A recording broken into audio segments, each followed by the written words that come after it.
కూడా ఆనిసాము చూసి ఆలోచిస్తున్నావు? అమ్మ పుట్టినరోజు కదా ఏమైనా గిఫ్ట్ ఇద్దామని ఆలోచిస్తున్నాం. మనం చిన్నపిల్లలం కదా, మన దగ్గర డబ్బులు లేవు కదా. నాన్నగారు ఏమని చెప్పారు? ఆనిసాముని ఏమని అడిగితే ఆనిసామే మనకి ఇస్తారు అని చెప్పారు కదా నాన్నగారు.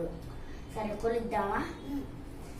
శ్రీరామ రామ రామేతి రమే రామే మనోరమే సహస్రామ తత్తుల్యం శ్రీరామ రామ రంపరారమే.